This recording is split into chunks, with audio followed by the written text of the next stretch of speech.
क्या आप समझ सकते हैं कि यदि कोई आपको ऐसा व्यक्ति मिले जिस पे आपको संदेह हो कि ये घुसपैठिया तो नहीं है, आप कैसे जांच करेंगे? आप उसकी आईडी मांगेंगे। लेकिन अगर वो आईडी आपको ऐसी मिले, आपको उस आईडी पर नाम पढ़ने को मिलेगा कि विजय दास है, मानिक दत्ता है, राजेश विश्वास, गोविंद दास, अनिल, सुनील, तो आप क्या सोचेंगे? क्या ये रोहिंग्या हो सकता है? बिल्कुल नहीं, क्योंकि ये नाम तो हिंदुस्तान के हैं। लेकिन अब एक गिरोह भारत में ऐसा काम कर रहा है जो फर्जी डॉक्यूमेंट के जरिए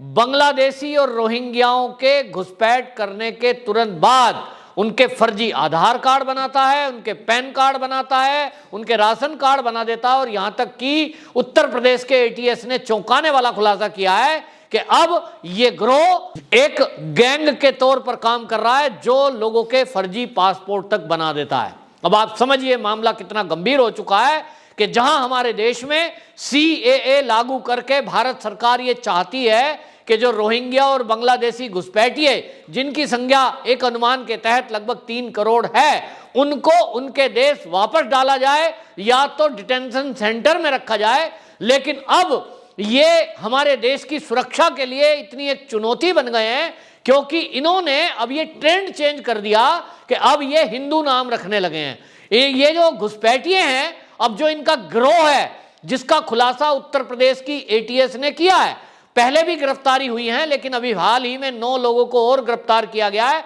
और इस बार जो उत्तर प्रदेश की एटीएस ने खुलासा किया वो बड़ा चौंकाने वाला है क्योंकि इनके पास से जो आईडी बरामद हुई है, जो पासपोर्ट बरामद हुए, जो आधार कार्ड बरामद हुए हैं, यहां तक कि वोटर कार्ड भी बरामद हुए हैं,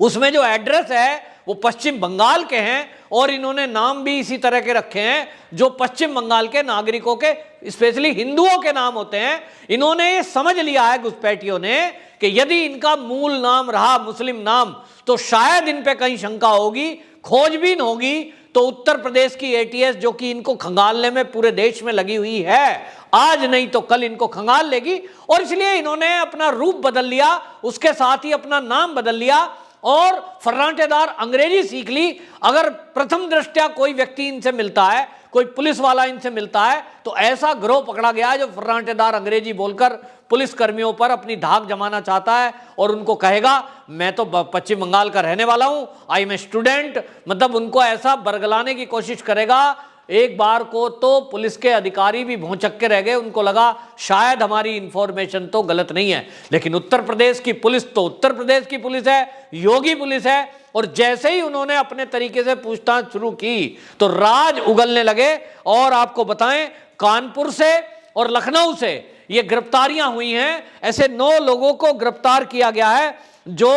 हिंदू बनकर इस देश में रह रहे थे। और आपको बता दूं कि अभी हाल ही में राजधानी के अंदर, जो कि राजधानी पश्चिम बंगाल से ट्रेन आ रही थी दिल्ली, उसमें सोने के बिस्किट बरामद किए गए थे और वो आरपीएफ ने पकड़ा था। आरपीएफ ने जब जांच की, पूछताछ की, उसके पास हिंदू आईडी थी और ये मान लिया गया कि अब हिंदू भी शायद तस्करी, आतंकवादी और ड्रग माफियाओं का साथ देने लगे हैं। लेकिन बाद में जब गहन तरीके से जांच हुई तो पता चला कि ये आईडी फर्जी थी। रियल में जो रोहिंग्या हैं म्यांमार के, वो अब पश्चिम बंगाल के जरिए भारत में प्रवेश करते हैं और यहां ड्रग का कारोबार कर रहे हैं, अवैध कारोबार करते हैं, गो तस्करी करते हैं, यहां तक कि मानव तस्करी के भी सबूत मिले हैं। तो उत्तर प्रदेश में जैसे हमने देखा था कि धर्मांतरण का एक बड़ा गिरोह यहां पर चल रहा था, वो लोगों को भी गिरफ्तार किया गया है। उत्तर प्रदेश के एटीएस ने जो ये खुलासा किया है,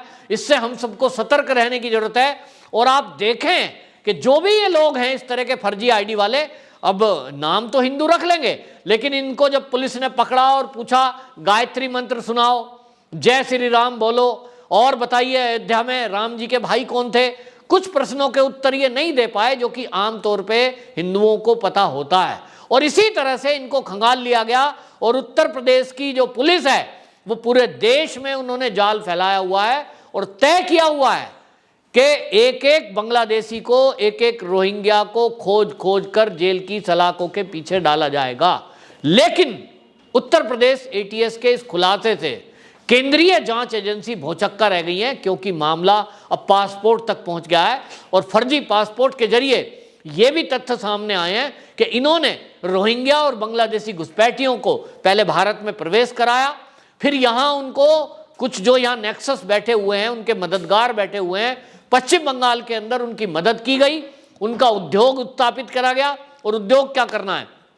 हम देखते हैं, मैंने देखा है दिल्ली के बॉर्डर पे सीमापुरी एरिया है, वहां बहुत सारे बांग्लादेशी रहते हैं। इनका क्या काम है, बच्चे लोग बोरी लेकर निकल जाते हैं, इनकी स्त्रियां इसी तरह बोरी लेकर निकल जाती हैं, प्लास्टिक की बोतलें, प्लास्टिक का कचरा बीनना, उसको बेचना, सुबह से शाम तक 100-200 रुपए प्राप्त कर लेना। इसके बाद ये सब्जी की और फल की रेडी लगाते हैं, सब्जी और फल की रेडी किराए पे मिल जाती है, पैसे भी किराए पे मिल जाते हैं, शाम तक के पैसे मिले और जो आय है उसमें से कर दिया। कुछ लोग इनको जानबूझकर मदद पहुंचाते हैं और इस तरह से मैंने देखा है कि दिल्ली के बॉर्डर एरिया में 4-4, 5-5 रेडी एक परिवार लगा रहा है। और लोगों का कहना है, मैंने उनको इस तरह से पूछा अनजाने में, तो उन्होंने बता दिया कि भाई हम तो 5 रेडी लगी हुई हैं, एक रेडी से हमें 500 रुपए लगभग मिल ही जाते हैं। यानी आप कल्पना करिए कि 2000 रुपए एक परिवार लगभग प्रतिदिन कमा रहा है। और जैसे ही इनके पास पैसे इकट्ठे होते हैं उसके बाद ये कोई अपनी दुकान डाल लेते हैं, फिर फर्जी दस्तावेज इनके पास होते ही हैं, उसके आधार पर ये बैंक की स्टेटमेंट और बाकी चीजें डॉक्यूमेंट बनाकर यहां के स्थायी निवासी बन जाते हैं। वोटर कार्ड तक भी बनवा लेते हैं, जिसमें वोट बैंक के भूखे लोग, कुछ राजनीतिक दल इनकी मदद करते हैं और वो ये नहीं सोचते कि ये देश की सुरक्षा के लिए खतरा है। अब आप कहेंगे कि ये देश की सुरक्षा के लिए क्या खतरा है, रोजी रोजगार कर रहे हैं, वहां भूखे मर रहे थे, यहां आकर के कर रहे हैं। लेकिन नहीं, आपके और हमारे पैसे से ये रोहिंग्या और बांग्लादेशी, आप देखिए प्रति माह जो महीने में 2 बार फ्री में राशन दिया जा रहा है, प्रत्येक यूनिट पर 4 किलो गेहूं, चावल, दाल, और उत्तर प्रदेश में तो तेल और नमक भी मिल रहा है। ये सब टैक्स पेयर का पैसा आपका और हमारा, हमारे देशवासियों के लिए है, ना कि किसी बाहर के रोहिंग्या के लिए। लेकिन हमारे और आपके टैक्स के पैसे पर ये अधिकार जमाए हुए हैं, क्योंकि इनके पास फर्जी आधार कार्ड, फर्जी पैन कार्ड, फर्जी वोटर कार्ड है, जिसके जरिए ये एक तो राशन ले रहे हैं नकली राशन कार्ड बनाकर, दूसरी तरफ ये हॉस्पिटलों में जो डॉक्टरों की सुविधा है, फ्री दवाइयां हैं, उसको भी प्राप्त कर रहे हैं। और दिल्ली में तो जैसे सुविधा मिल रही है उसमें आप देखिए, पिछले दिनों केजरीवाल जी ने यूपी के और बाहर के आने वालों को यह कहा था कि बाहरी हैं, हमारे हॉस्पिटलों में भीड़ इसलिए है, स्कूलों में भीड़ इसलिए है। लेकिन ये जो नेक्सस मैं बता रहा हूं, जो ये एक्टिव है बांग्लादेशी, रोहिंग्या और घुसपैठियों को बचाने के लिए, ये इस तरह का काम करते हैं कि किसी का काम हो या ना हो, इनका जरूर होगा। दिल्ली के सरकारी स्कूलों में इनके बच्चे पढ़ने जाएंगे, क्योंकि वहां कुछ पैसे भी मिलते हैं, दोपहर का भोजन मिलता है, फ्री ड्रेस पहनने को मिलती है। केवल ये उस फ्री सुविधाओं को लेने के लिए जाते हैं, क्योंकि इनका मकसद केवल ये है कि सरकारी संसाधन को हम कैसे लूटें। तो स्कूल के जरिए लूट रहे हैं, अस्पताल के जरिए लूट रहे हैं, सरकार के द्वारा दिया गया राशन लूट रहे हैं, और ये इस तरह से संसाधनों पे कब्जा करके इनके पास जब पैसा आ जाता है तो ये 2 नंबर के धंधे में अपने आप को, परिवार को खपाते हैं। इनका मकसद है भारत को कमजोर करना। इनका मकसद है कि जो